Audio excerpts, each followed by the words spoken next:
Hello, hello. Good morning, good afternoon, good evening from where you are, and thank you for joining Extremely Together today for our incredible webinar on building peace in the city, experiences from South Asia and Southeast Asian youth, powered by the Kofi Annan Foundation and supported by the European Union. Without further ado, let's get stuck right in. We've got a jam-packed agenda for you and some incredible speakers lined up.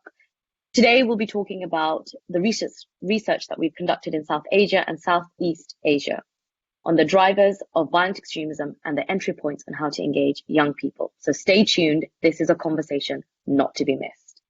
We've got an incredible lineup, and we'll be talking about what opportunities exist to foster youth engagement in the region, and also hearing from peacebuilders and activists from the ground in Pakistan, Bangladesh, and the Philippines. I'm Fatima Zaman, and I'll be your moderator for today, and we've got an incredible lineup. Without further ado, I'm going to hand over to Marie-Louise from the European Union to kick us right off. Over to you, Marie-Louise.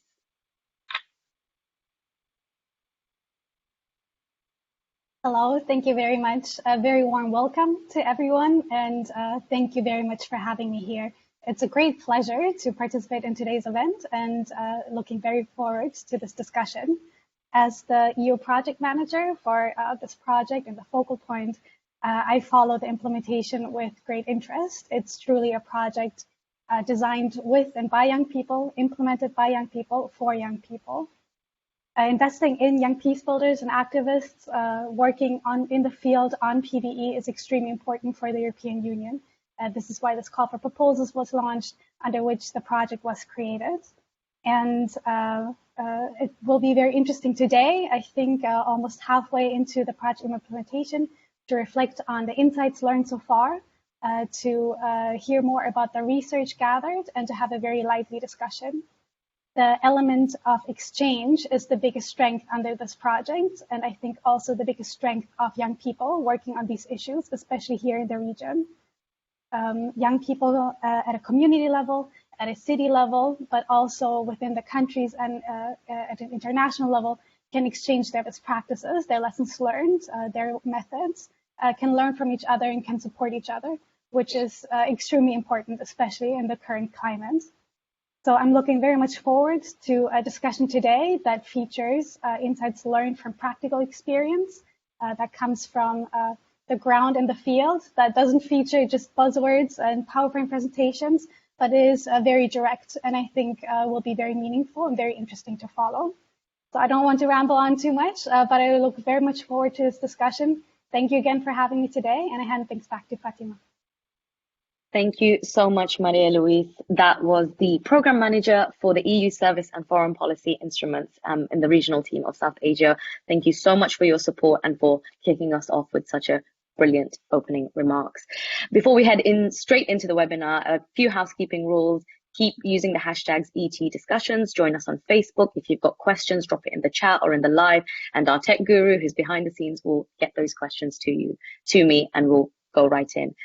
Boy, am I excited to introduce to you today's panel. We have an incredible lineup of 3 incredible people from South Asia and Southeast Asia working on the ground who have delivered this project for us. First up, we have my wonderful colleague, an Extremely Together young leader, Syed Ali Abbasi, who is, say hello, say Ali, give us a wave, who is the campaign manager of the Extremely Together Pakistan chapter and an all-right mega superstar in his own right. Then we have the wonderful Ariza, who is incredibly talented and incredibly wonderful, who is the president of KRIS Library, one of our partners for today, and the chapter leader for the Philippines. And last but not least, we have Pitam Mustafa, the monitoring and evaluation advisor at Rupantar, Bangladesh, a country that I am so familiar with and that I have a deep love for. So welcome to the 3 of you, and thank you so much for making the time today and for all the work that you do. Before we get stuck in, we want to get the audience involved. We want you to tell us what you think. So we're going to have a quick fire, rapid poll. So get ready, fingers on screens, fingers on keypads. We've got 3 questions for you, and what we'll do is we'll take a quick poll. We'll sense check where you are. So the first answer that comes into your head, let us know what you're thinking. And then we'll have our 3 panelists answer those questions as we go through. So the first question, which should miraculously appear on your screens, is number 1. In Bangladesh, what percentage of people arrested in relation to violent extremist groups were recruited online? 36% or 82%? Dun, dun, dun, dun, dun, dun. Fingers at the buzzer. Who's going to get this right?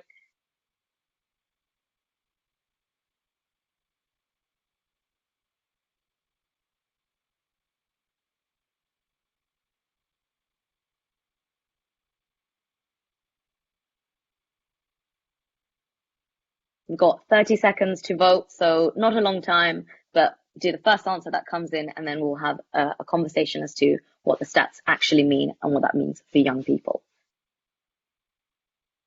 And our panelists, you can also vote if you want to, but I suspect you'll have an edge because you have inside knowledge.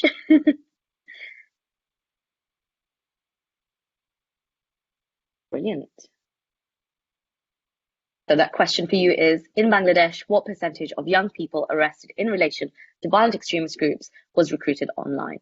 36% or 82%?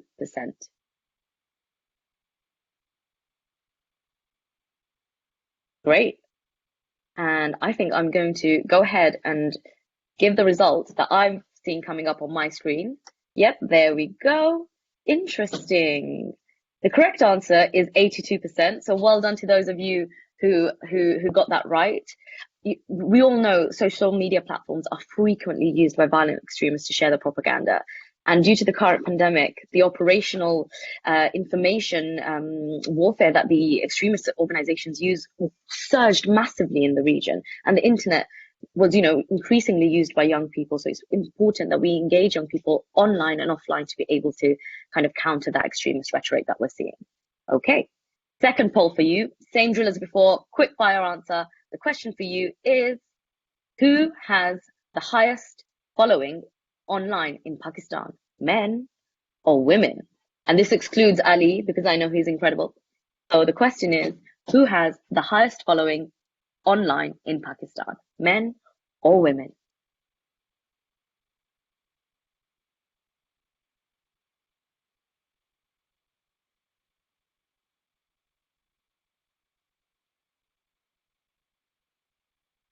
And we've got a few seconds left. So fingers at the buzzers. Let's see who's going to get it right. I want to see all the women on the screen voting.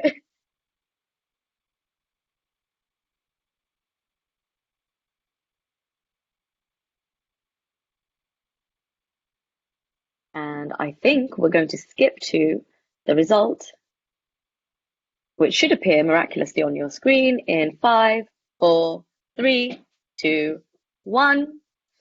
And the answer is women. So a large majority of you got that right. So incredible. The research in Pakistan found that women have a stronger influence on social media, with more followers, more engagement with their posts on average. And according to a research by Luise, it found that more women are often recruited by violent extremist groups online, while men are recruited offline. So this gender dynamic is really important to understand when we are doing PVE or CVE, peace building work. And now into the third question, the final one. Let's see who's going to get this right. Is a bit of a difficult one. What narrative is used to recruit women into violent extremist groups in the Philippines? Loyalty to the husband or family who have joined violent extremist groups, or women's empowerment and materials such as those incentives? So you've got 30 seconds on the clock. I'll give you that question again because it was a bit wordy. What narrative is used to recruit women into violent extremist groups in the Philippines?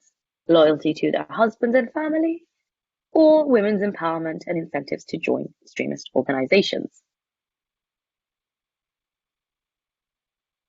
And thank you for participating. Keep using the hashtag ET discussions. Pop your questions into the chat, and our tech team will get that to us in the second half of the webinar.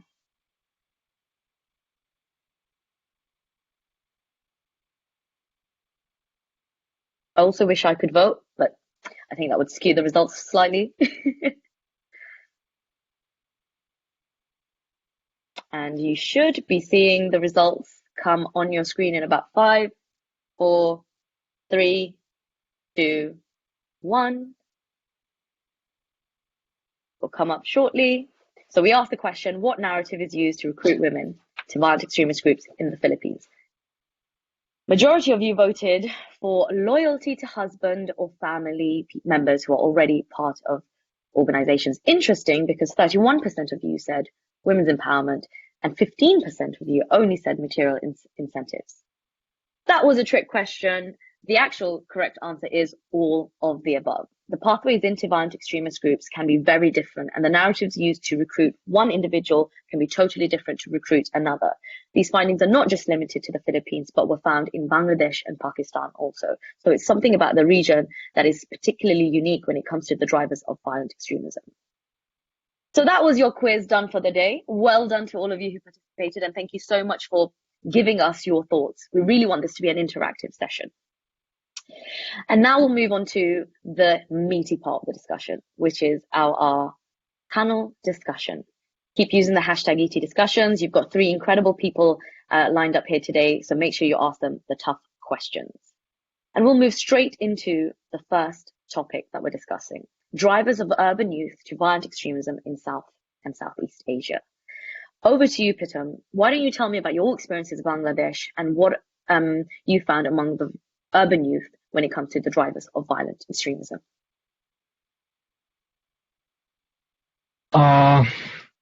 Thank you, Fatma. It's really something very interesting thing.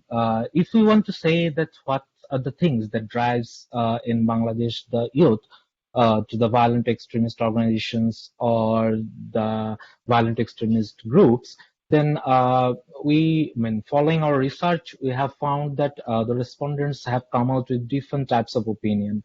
And among them, we have found that 5 of the opinions are in the most cases, like the political repression or oppression, lack of rule of law, the marginalization, the discrimination, and the systematic corruption.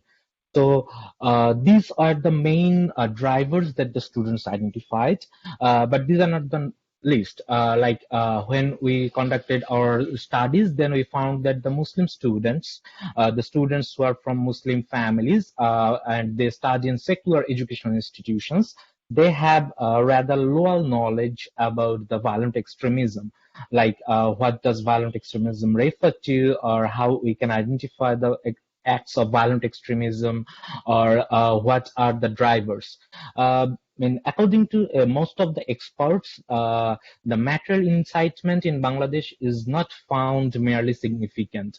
So it's more or less significant in Bangladesh, while a search for excitement or a sense of belonging to a group where their voice can be heard and their genuine adherence to the extremist propagandas or beliefs or perceptions or narratives are the things that they feel attracted to. And if we go on the women radicalization part, then we have identified 4 major drivers, which is, as you said, mostly similar to the situation of Philippines, like the so-called Islamist model of obedience to husband or loyalty to husband, some ideological conviction, some perceived victimization of Muslims across the world, or the crisis in life like social discrimination, their unsuccessful experience in the society, their income inequalities or economic deprivation, and these all make the women as the soft targets of violent extremist recruitments.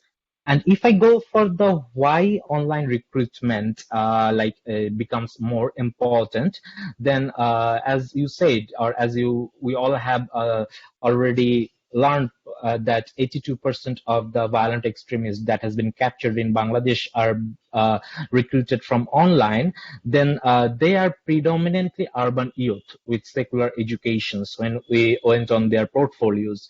And in their cases, friends and peers became the most influential actors, while their lack of freedom of expression and democratic practice in the university campuses, these 2 lackings pushed them to incite into these types of things. An interesting trend is seen where the V groups now tend to recruit more women and emphasize family-based units recruitment so that they can ensure the secrecy and avoid detection to further follow on.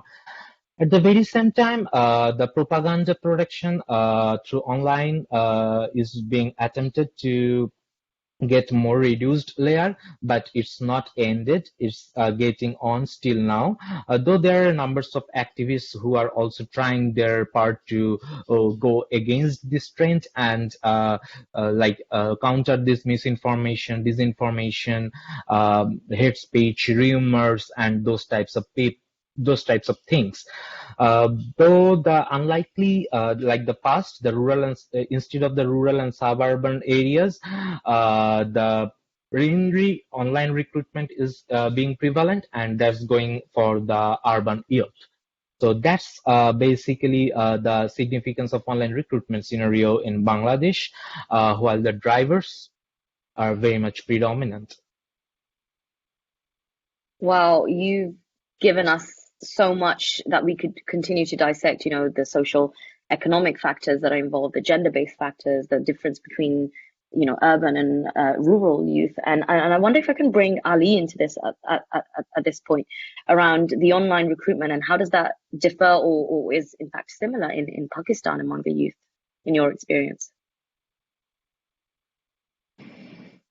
Thank you very much, Fatima. Online recruitment is definitely a huge challenge in Pakistan. In the research that we conducted in 2020, we have noted several cases of extremist elements reaching out to and creating platforms for recruitment of young people into the movements. But in our research, we employed a broader lens to look at online recruitment because we wanted to study the enabling environment that makes people vulnerable to be won over by extremist elements online. This includes the hate material, divisive narratives, polarized debates online around religio-political issues, which creates silos and echo chambers in which there's not much cross-pollination between the right and the left. This creates an atmosphere of groupthink when we talk about social psychology, and which creates a sort of online lynch mob mentality. And this lynch mob then targets progressive voices. Furthermore, we believe it is easier for extremists to target silos, these echo chambers, because they can easily identify common grounds between different groups and start their recruitment process. B, I think increased surveillance by law enforcement agencies in Pakistan sometimes hampers free speech, but also shifts the online recruitment to dark web platforms. And as you know, dark web is very hard to monitor and very hard to counter because it's not easily accessible. So it's a huge problem. Very recently, government has taken a lot of steps. We now have very active cybercrime division within the Federal Investigation Agency, but the problem is still there, And with that, I would like to invite you all to watch a video about the chief drivers of violent extremism as explicated by a member of Extremely Together Pakistan.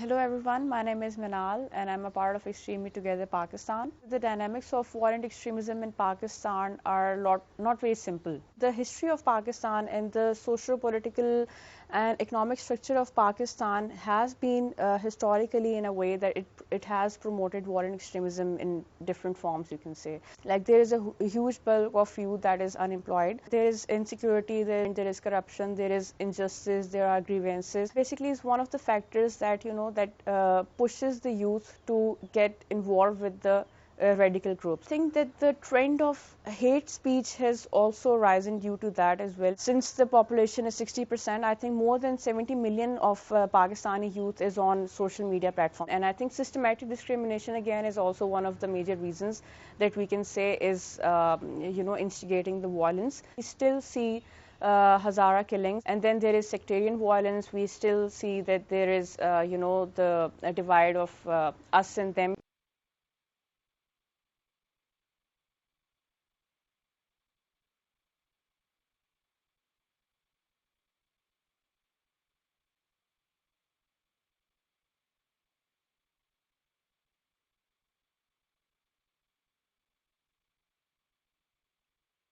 I think we may have paused the video due to some technical glitch, but we will persevere nonetheless. You heard from one of our Extremely Together chapter participants on Pakistan and what the drivers of violent extremism is.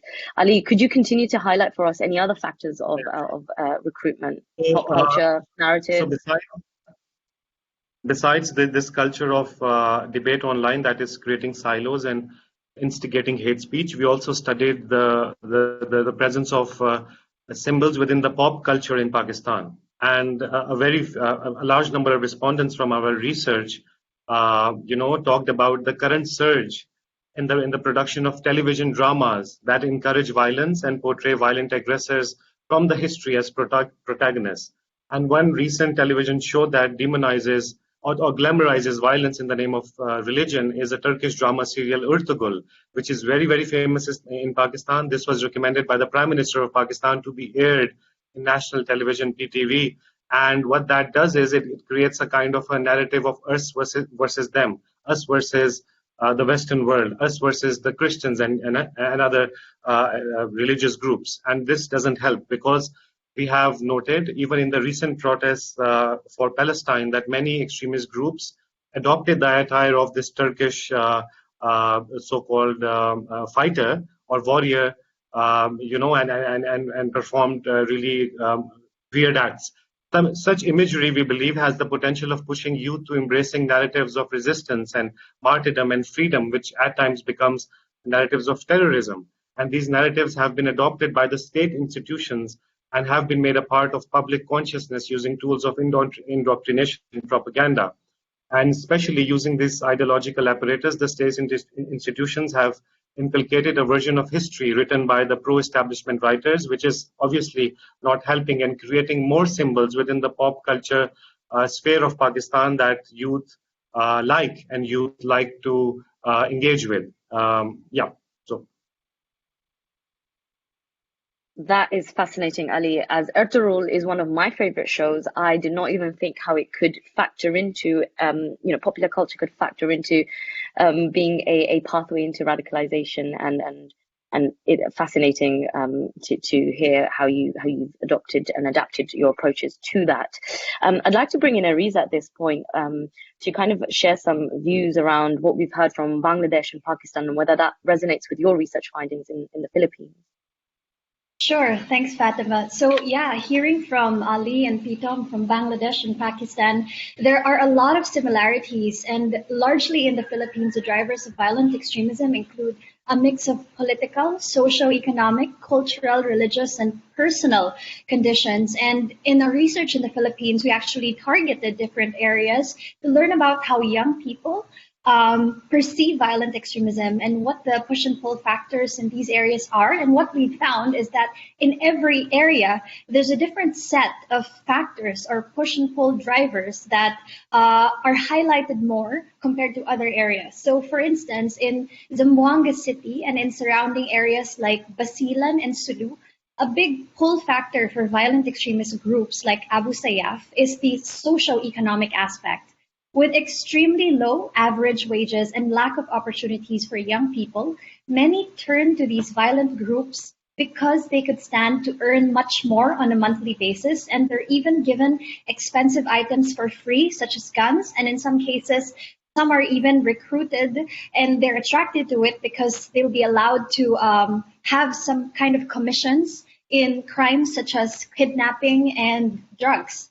And it was interesting because in one interview we had, one respondent even shared that some young people join these groups because they want to be the first to receive the latest model of the iPhone, because they know that when you're part of such groups, they have these benefits that you won't find anywhere else in these regions. So it's interesting to see how poverty and underdevelopment and inequality has become such a potent driver of violent extremism in that region. But if you look at other areas, like for instance, Marawi City, a city that in 2007 experienced months long of battle with an IS or Islamic State aligned group, Marawi City is a bit different. The history of violent extremism in the region is related to radicalization, related to lots of it because of religious texts being interpreted by violent extremist groups. And we've talked to some of the students and young people there, and they say that what groups there do is actually handpick certain verses from religious texts and justifying using these verses to call for violence and to recruit young people. And that city now is recovering from that battle in 2017. And from then, the journey's been quite rocky.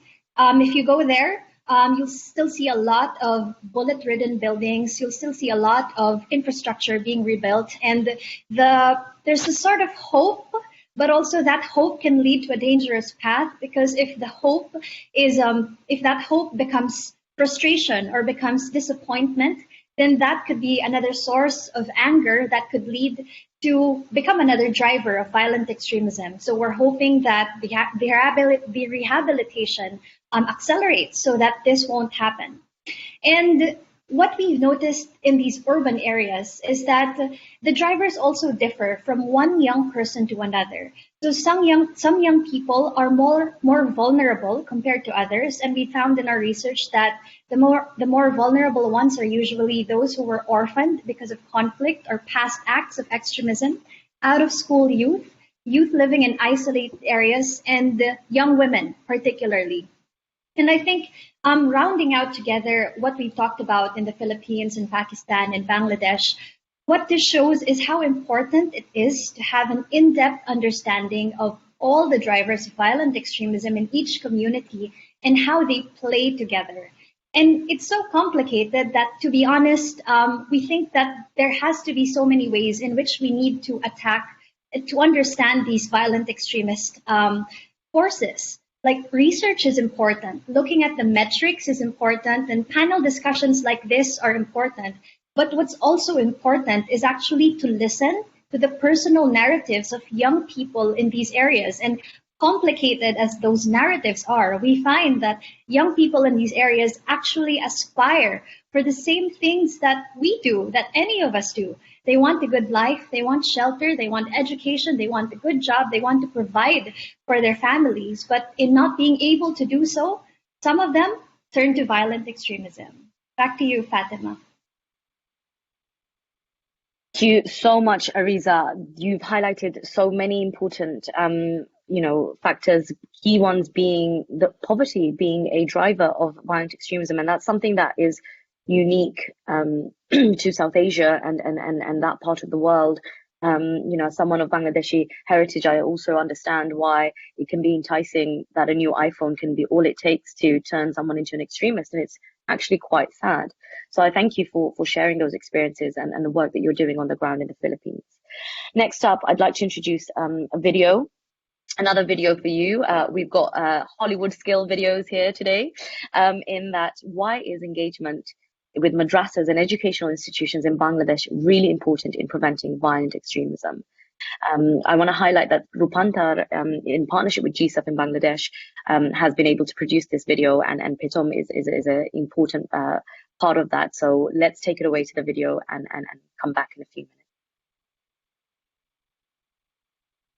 Hi, I'm Sadia Hussain. I'm studying in the Department of Law of University of Rajshahi and also currently living in Rajshahi.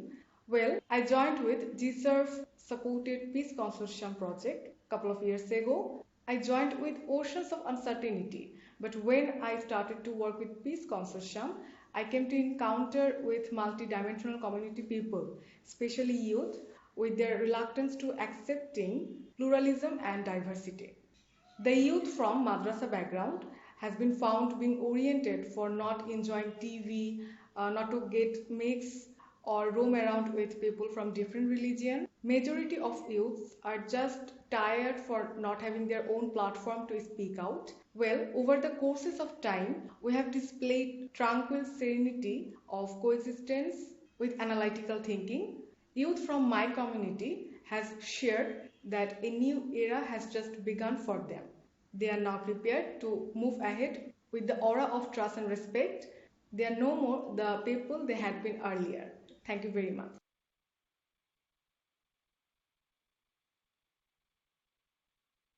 Well, at least that video worked. I'm so glad. And you've heard from Saida about why it is important to continue to engage young people and religious institutions, excuse me, to continue to make sure that we are working dynamically and preventing violent extremism. So I'd like to turn to Ali to provide a response to that and why it's important to promote interfaith dialogue. Thank you very much. It is vital. I mean, because we know that most of the religious or faith-driven extremism is promoted by religious narratives. It's very important to have that association with interfaith groups and promote interfaith activity, not just as a token or spectator event, but a meaningful activity which involves people from different religious communities to come together and talk about solutions and problems and to explore common grounds that exist in that sphere, for the benefit of all.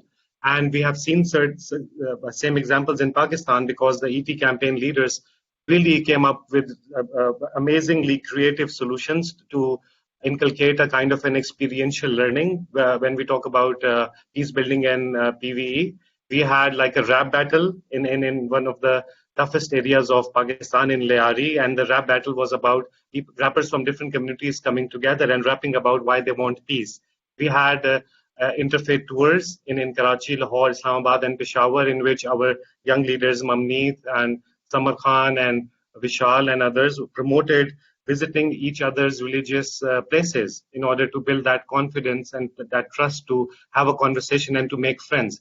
We have realized this through our research and our experience, that associations beyond our groups, in groups, really help us counter and prevent extremism. Friendships and associations and business, and ties like this really helps counter extremism and prevent extremism in the long term. Yeah. Thanks, Ali. That's incredible. I don't know how I would have survived a rap battle. But please invite me to your next one. I'd like to bring Ariza back in at this point to talk about any creative solutions that you've pursued in the Philippines. Yeah, sure. So honestly, these past months, we've conducted a series of training programs under Extremely Together, where we teach about violent extremism, the context and solutions in the Philippines, and how young people can use their own background knowledge, their own experience and resources in order to have their own initiatives to prevent violent extremism and promote peace. And as part of that training program, we looked for solutions and proposals from young people, and we selected a few which were given seed grants so that they could turn these ideas into a reality. And what I can tell you is that in these past months, I've been overwhelmed by how creative young people have approached this problem. It was really brimming with energy. All their ideas were stuff that I've heard. Some of them I haven't heard before. Some of them were really special and integral to the community that they wanted to work on. And some of them were really emotional and personal to the young people that pitched these ideas. So I just want to share you some of these ideas, and I hope some of the participants here can maybe take a note or two. So we received grant recipients. One of them is social enterprise that wanted to teach farming to former combatants. I also want to share about a group of young people who are creating a peace hub where urban and indigenous youth can go and practice with musical instruments, but also create a safe space to promote peace and harmony across different cultures. Another one is a group working on creating storybooks on preventing violent extremism for kids in preschool. And I'm so excited for this because I think it'll be absolutely cute. And another is quite interesting. So some groups actually proposed creating voters' information campaigns in the lead up to our elections next year. So these young people thought that, hey, in the conversation surrounding elections and governance, not a lot of public officials or candidates are talking about peace and violent extremism, but we need them to talk about it, and we need voters to think about these issues when they're actually confronting and considering these candidates. So we'll have a couple of information campaigns around good governance in elections. And another proposal that I found interesting was the use of tourism. So creating a new tourist spot in an area that was formerly occupied by a violent extremist group. And I hope that this is something that I'll be able to travel to soon, and maybe we can invite you there as well in the future. So from all these initiatives, what we've seen isn't just that creativity, that thinking outside the box, that energy, but we've also seen that young people tend to have a very nuanced view of understanding the reality of violent extremism in their own community and how it's affected them. And through this understanding, through this personal experience, they've been able to create unique opportunities that aren't only special to them because it could influence them, but also special to their peers, to their families, to the young people also around them, their friends, their schoolmates, their office mates.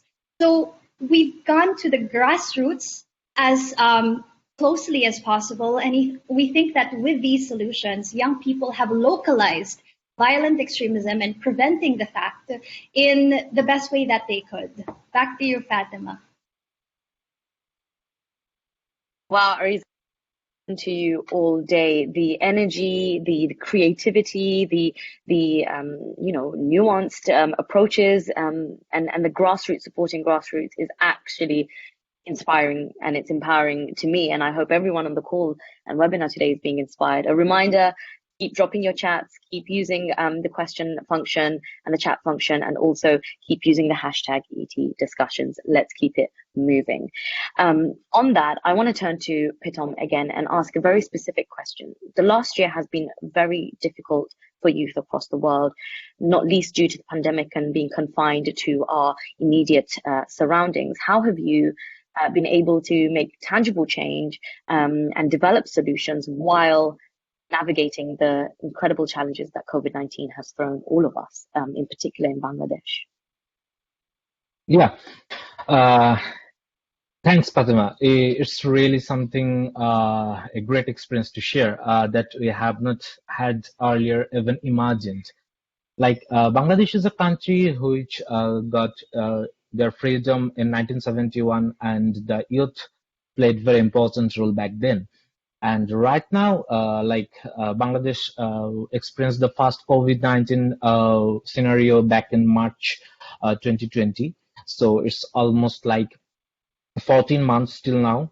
Almost all the education institutions are closed and shut down by the government, be it the primary education and even the university. So it's not a different scenario than the other parts of the world, possibly, but the difference that we have experienced, like the visible, tangible changes that youth have brought in the Bangladeshi society, is the proactive response. Like it's an amazing response, and they have been engaged themselves in developing positive narratives against hate speech, misinformation, rumor, disinformation, propaganda. Like I can mention one of the taglines, like spread the virus, not spread the harmony, not the virus. It went on viral through the youth generation of Bangladesh. It got enormous response from the youth. They went on with public service announcement. They staked posters. They maintained every possible health advisories, like wearing masks, maintaining social distance, to keep the public transmission in check. But at the very same time, they also took the steps for arranging foods and daily necessities for the daily wage earners and the marginalized who couldn't afford to carry on their livelihood during this extremely hard time. The online mobilization, when we have experienced the online recruitment at 82%, the amazing thing is the online mobilization of youth has been really something great in this period.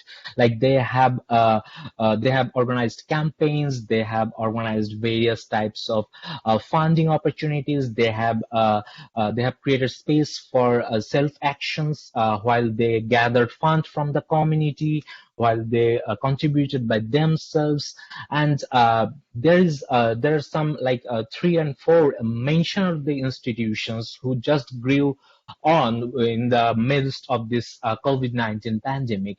They are just a bunch of youths working together, standing together. They're working throughout the day, and they're passing the foods and they're passing the daily necessities throughout the night.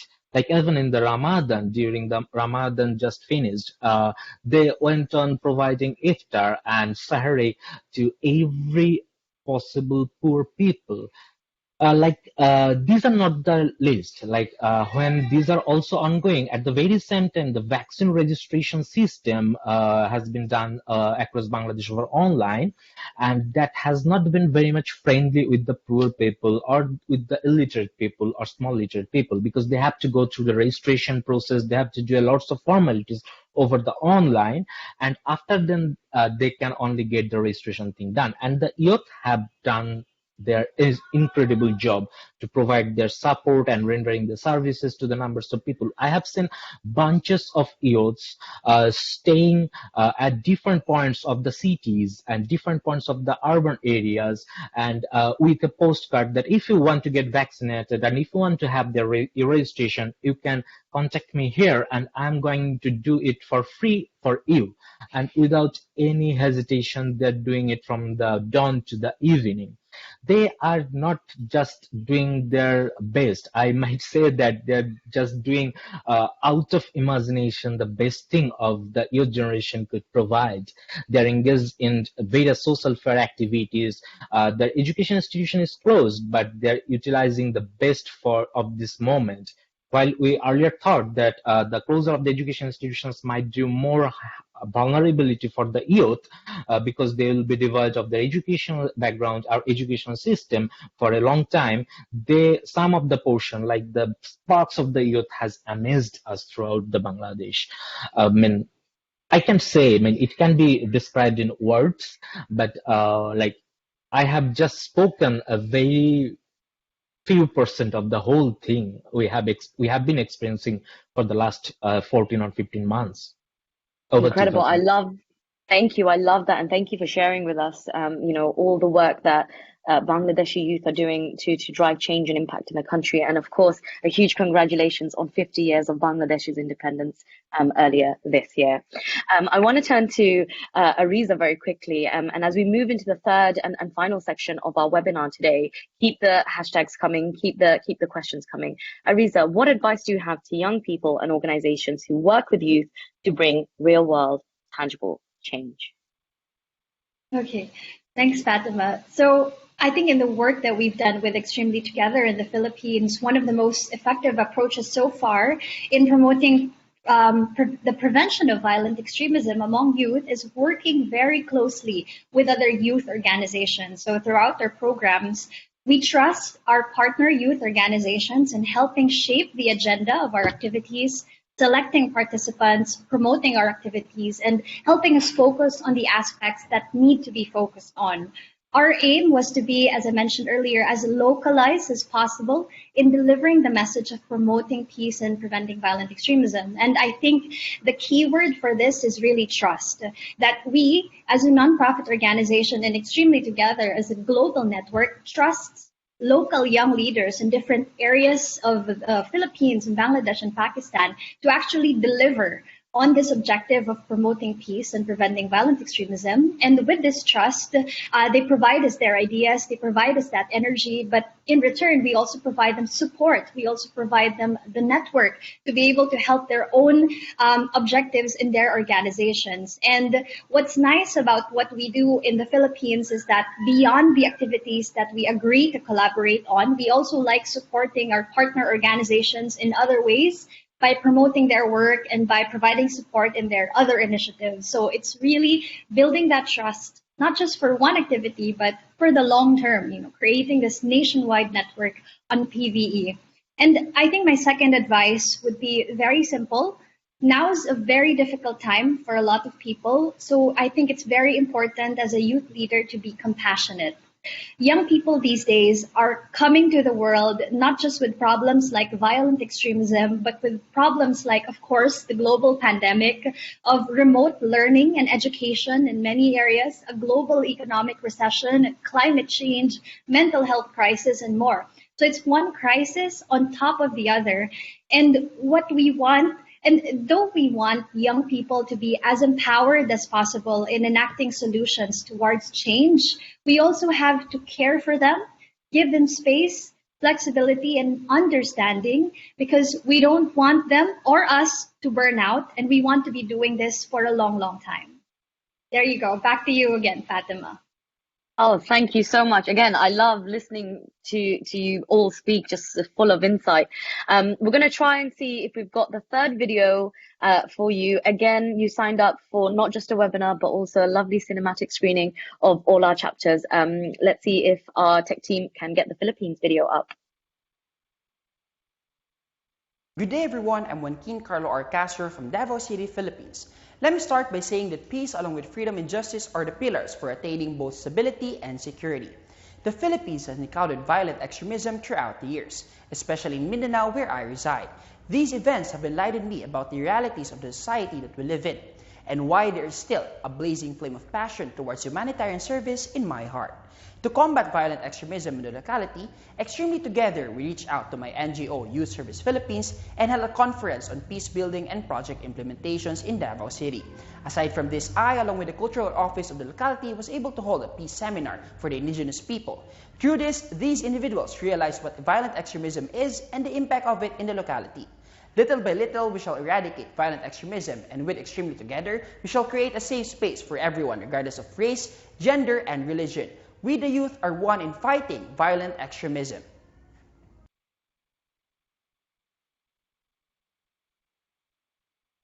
Wow, a blazing flame of humanitarian compassion and action is in his heart. I am going to steal that from the Philippines because I absolutely love that. I want to briefly bring in Pitom and Ali very quickly to just offer words of advice for driving action. Pitom, over to you first.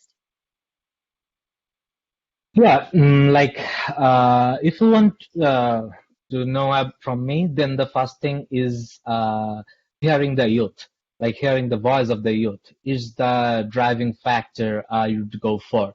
Like until we hear the real voice of the youth, then we can't do anything. Like nothing from the book will serve the purpose until we do it following the real compassion and heart.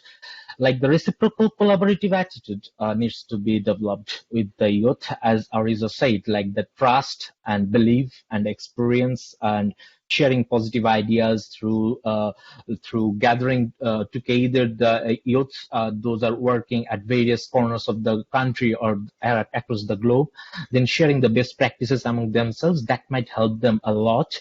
At the very same time, it will also contribute to develop the critical and creative knowledge and thinking.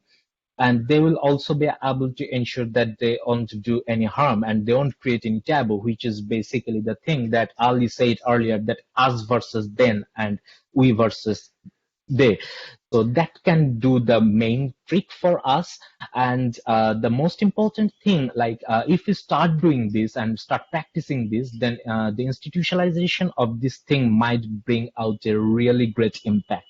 Because if we want to keep it ongoing, then we might engage in the educational institutions in the stream, and we might keep the practice going on with the educational institutions. Like if the education institutions can adopt these things in their own regular process, then that thing gets into the regular practices, and we can come out with a better equipped generation of the youth, where we can learn, we can develop them and nourish them from their very early childhood, and we can adapt the system and support for more female engagement, more marginalized engagement to break the taboo.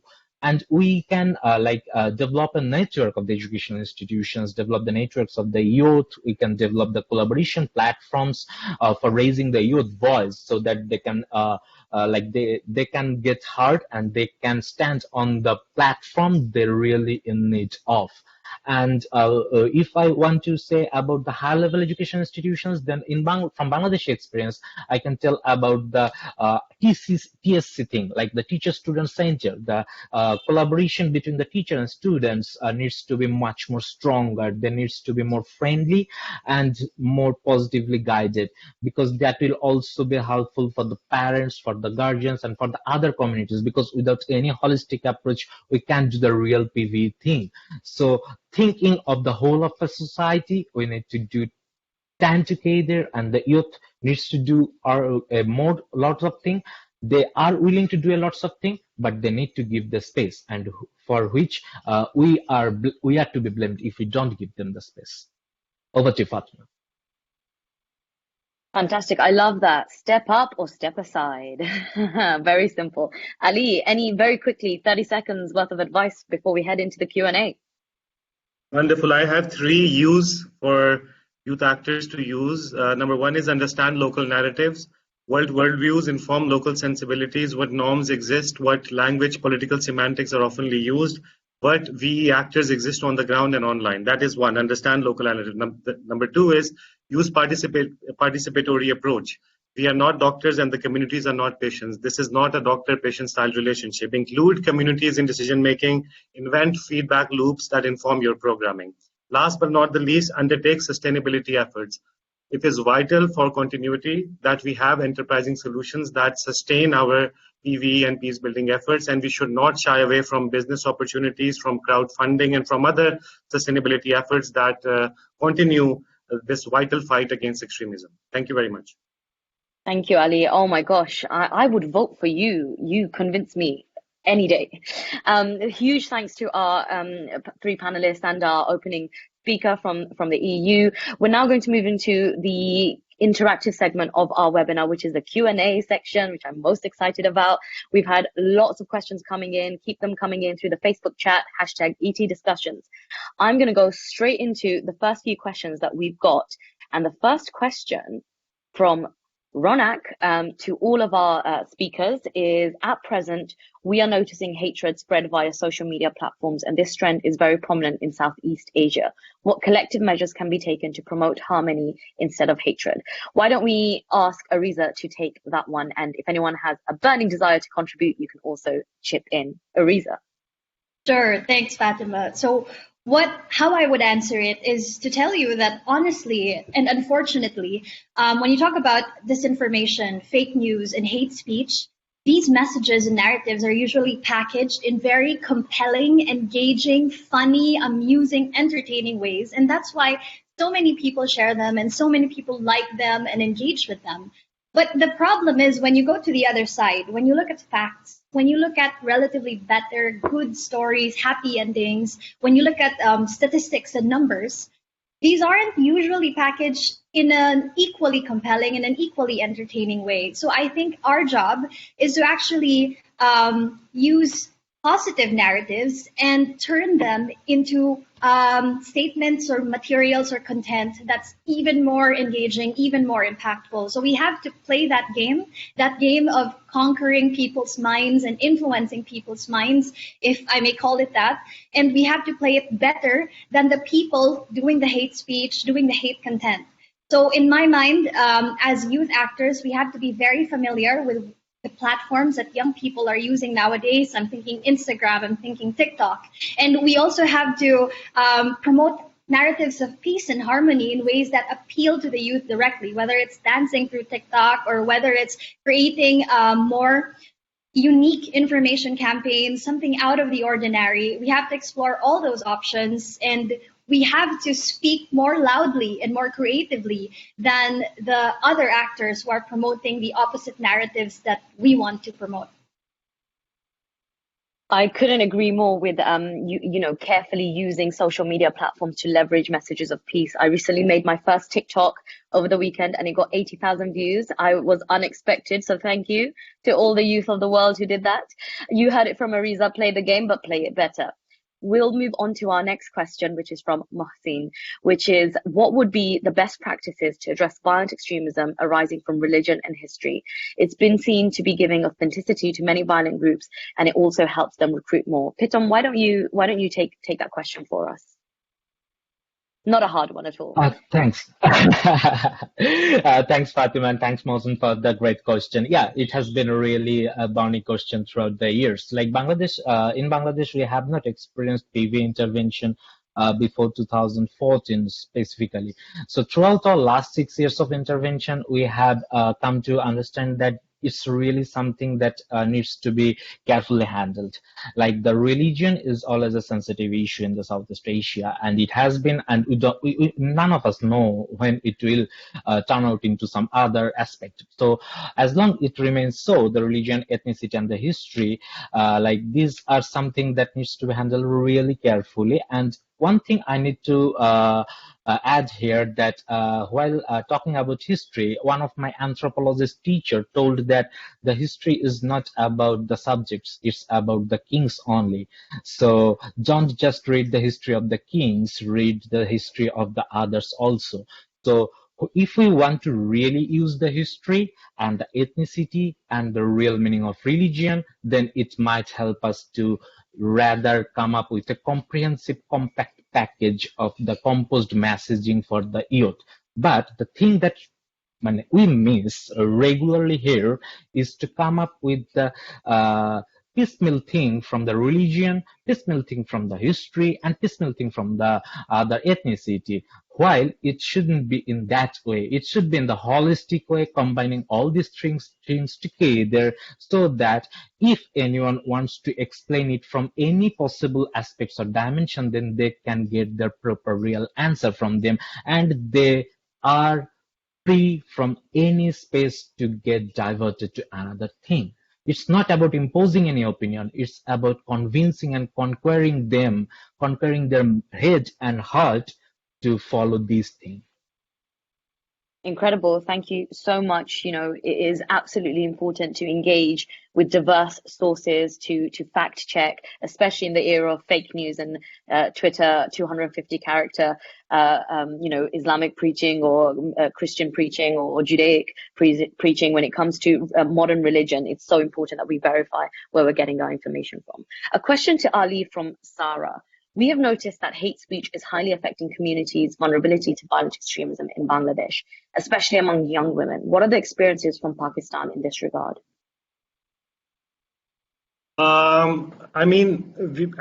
Very few women have joined violent extremist movements as fighters or frontline activists, but we have studied and we have noted a lot of women as in supportive role in violent extremism movements in Pakistan. For example, in SWAT, an area that was taken over by Taliban in 2008 and 9, a lot of women, like mothers and sisters and wives, pushed their male counterparts to join extremist movements. And they were like, this is for Islam and this is for Pakistan and we have to do this and stuff like that.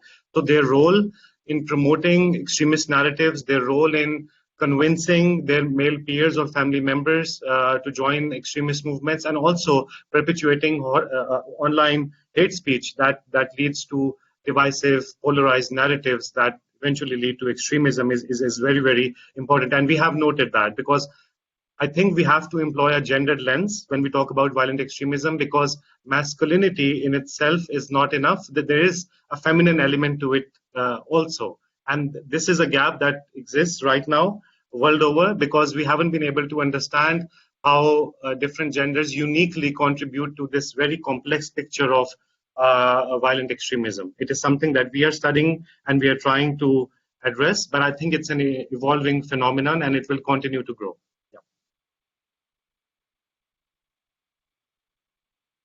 Thank you so much, Ali. That's really, really important to apply a gendered lens to all sort of PVE sort of subcategories when we do them.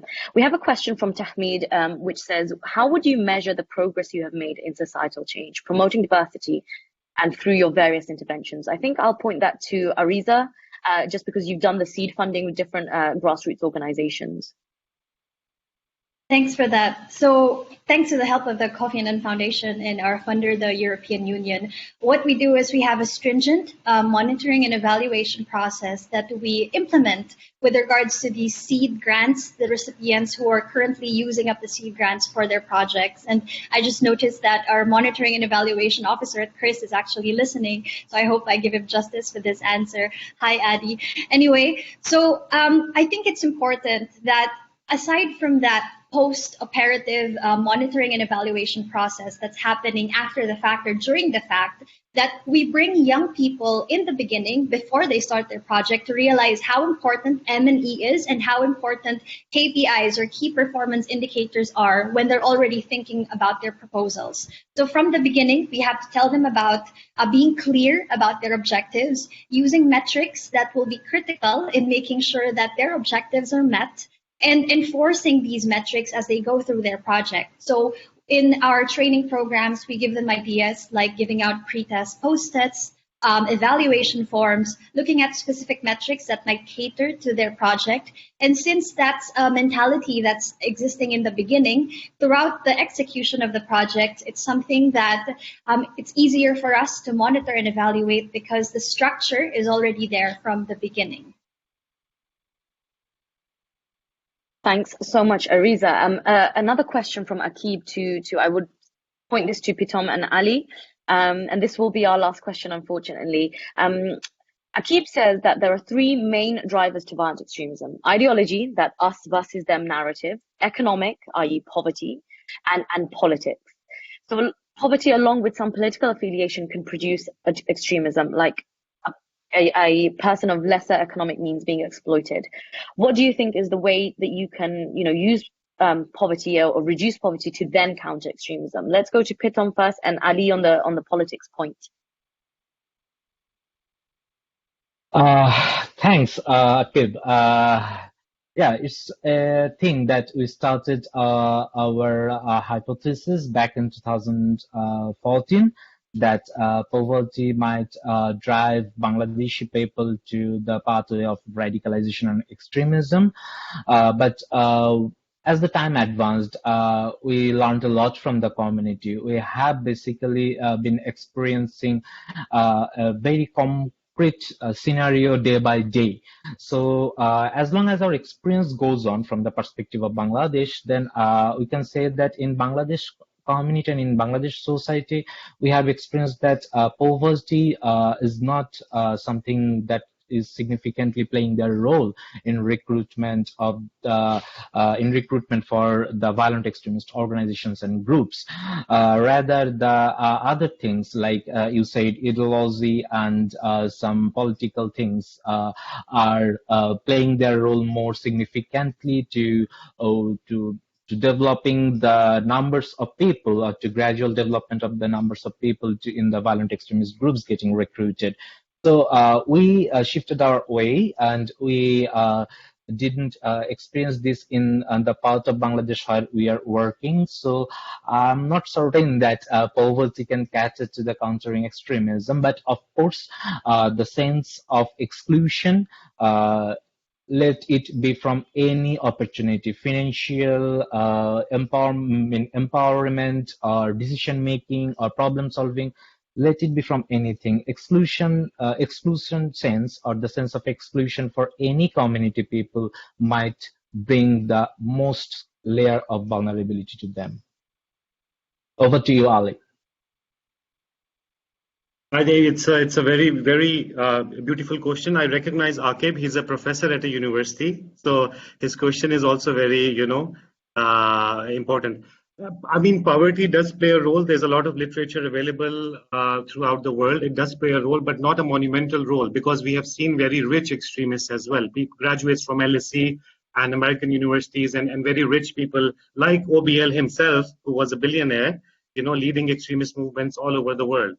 The link still is very complicated, because poverty does indeed create a gap in the society which can be abused by richer or more educated extremists to recruit people using poverty as a driver, as a gap. So, as fodder and foot soldiers. So there is that complicated link. I think it's very local. I think in urban areas, because there is slightly less poverty as compared to many other tribal regions or rural areas of Pakistan, I would talk about. The drivers are more, driven towards ideology and politics, less towards poverty as the mainstay, as the main driver of extremism.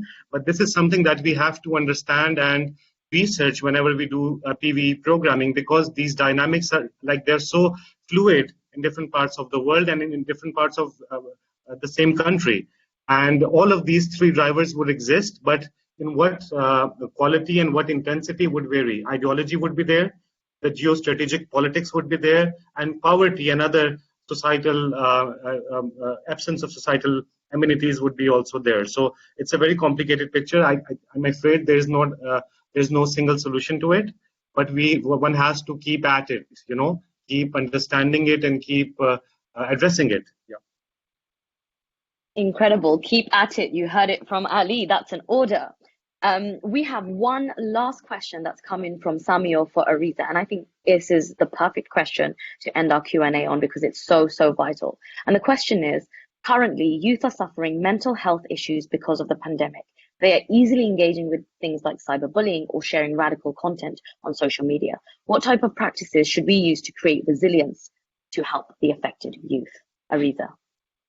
Thanks for that, Fatima. So before I answer this question, just quickly want to share that one of the things that we do want to explore is that link between mental health and possible drivers and mental health illnesses or conditions that could lead to young people becoming more vulnerable to violent extremism. And I hope that we can explore this further later on. But for now, let's just say that the link is there. And to answer this question, I think I have two things I want to share. The first is that we have to think of mental health not just as a personal issue, but also as a societal issue. In the Philippines and in many parts of the world, governments, local governments, the medical sector, and even our own parents and family members still don't believe that there is such a thing as depression, there's such a thing as being bipolar.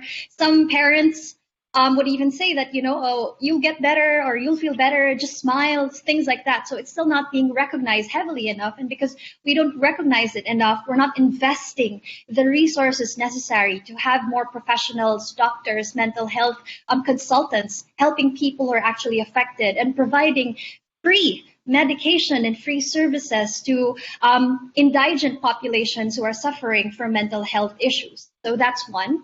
And then the second, I would say, is that having these mental health illnesses is not something that can happen in a vacuum.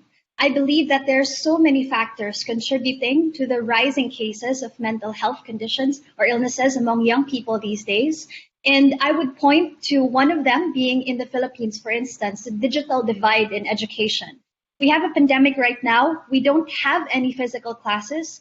So the young people who don't have phones, who don't have an internet connection, who can't connect to their online classes, there's really a huge chance that they'll also face depression, that they'll face other mental health issues because they feel that they're being left behind in their education.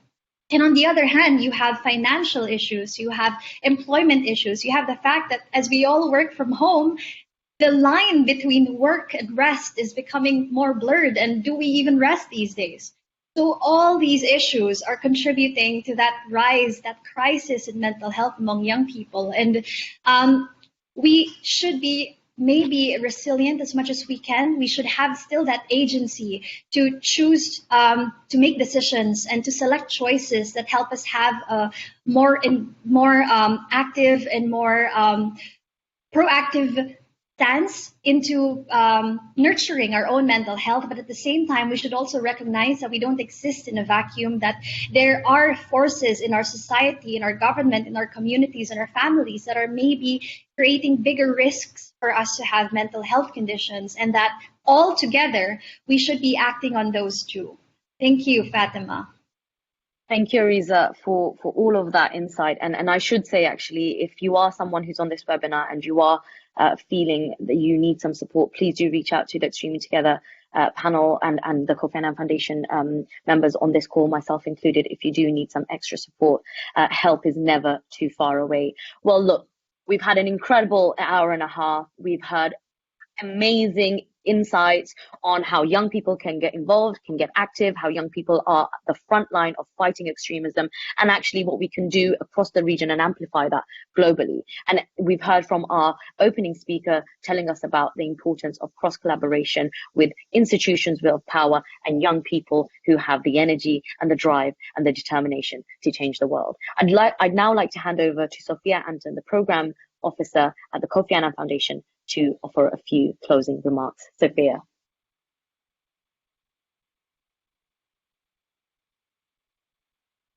Hi, everyone in the audience joining us from Asia, Europe, and beyond. And a huge thank you to the panelists for such a fascinating discussion. I have been listening here, and I'm completely stunned by the wealth of knowledge that you have. And I think see this webinar again just to pinpoint all those important things for further discussions.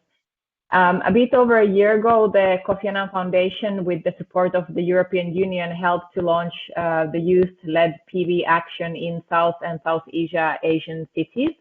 And today we have heard those insights from the research, and those findings will support youth in Pakistan, Bangladesh, and the Philippines to lead action that is responsive to the diverse challenges and opportunities encountered, particularly in the urban areas, and to pave way towards more cohesive, inclusive, and peaceful communities.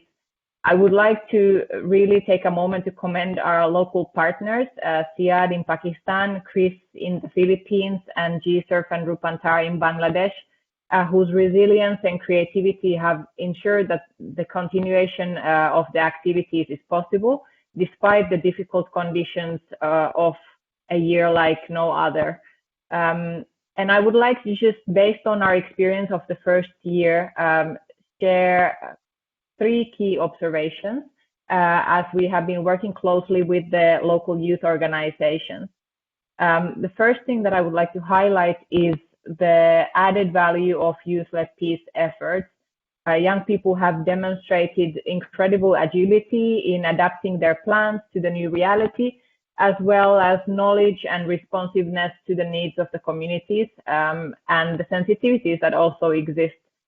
For example, the teams during the research, they harness digital tools to create safe spaces by shifting focus to have focus group discussions online, make it easier for the participants to voice their views from the comfort of their own homes, and also their experiences on violent extremism. Also, we are very pleased to see how many of these efforts have yielded fruitful partnerships and engagement that has been increasing locally, not only among young people and youth organizations, but with diverse actors across society, including media, for example, to support young people's role in urban peace building in South and Southeast Asia. And these new entry points, as are demonstrated today and also mentioned in the research summary, the local partners and the European Union support to the youth, peace and security agenda in the region are valuable in the efforts to foster social cohesion and peace in a time of increasing divisions and polarization. And we hope that these examples that we have heard so far today, and also based on our experience, will inspire others as more progress needs to be made on youth inclusion and addressing the multidimensionality of urban conflicts. And finally, further in our work and in our consultations with young peace builders and youth-oriented actors, we have observed a call for more regional exchanges to strengthen peace building work and connection between youth organizations. And this is something that the Kofi Annan Foundation aims to do through a regional conference later this year in South and Southeast Asia. So we will be reaching out to hopefully many of you in the audience as well as part of this. And this work that we have been supporting in Pakistan, Bangladesh, and the Philippines is part of a wider, more global initiative called Extremely Together that the foundation launched 5 years ago. And it aims to help young people to take leadership role in prevention of violent extremism. And beyond Pakistan and the Philippines, Extremely Together has established in-country chapters also in Somalia and Uganda. And it has been focusing on 3 different aspects. The local youth-led approach has allowed Extremely Together to carry out comparative analysis on push and pull factors of violent extremism, as has been happening in the Southeast and South Asia region with its partners such as KRIS and CYAAD, GCERF and Rupantar, but also to try different approaches to prevent violent extremism. So there have been approaches of dialogue, sports, art, theater, for example, and continuously learn about how to foster youth-led PVE. So we want to grow, we want to learn more. And we will use this knowledge to further implement PVE programming across regions but also to advocate to further involvement of young people in the peace and security agenda internationally. And these efforts made by our young leaders of the Extremely Together chapters and local partners show that young people can and want to take leadership in creating more peaceful and cohesive societies. And we have further heard from our experts today on some of these creative solutions and how these actions can be promoted for a tangible change and to further engage youth in peace and security efforts. So on behalf of the Kofi Annan Foundation, I would like to thank the European Union for their support of the Extremely Together initiative and the regional action. I would like to thank CYAAD, KRIS, GCERF, Rupantar, and Extremely chapters for their hard work. The speakers in the panel for such an amazing discussions, and Fatima as well for your moderation, which is always engaging and fun. And also the young people who joined us through videos to share their insights and substantial knowledge. And of course, you audience for participating. And I invite all of you to follow Extremely Together. As I mentioned, we are celebrating the 5th anniversary of the initiative this year, so we will be sharing more resources and findings from our work from Asia and beyond. So that's all from my side, and thank you very much. Thank you, Sophia. Thank you, Kofi Annan Foundation, for the continued support of Extremely Together. Thank you to our panelists for one last time. Round of applause. Thank you to our opening remarks speaker, Maria Luise from the European Union, to our tech team behind the scenes who've done incredible work to deliver this webinar to you today. This has been an Extremely Together workshop on perspectives from South Asia, and you have all been incredible. I've been Fatima Zaman. This has been an Extremely Together workshop powered by our partners KRIS, GCERF, and CYAAD. Thank you so much. Stay safe and bye-bye.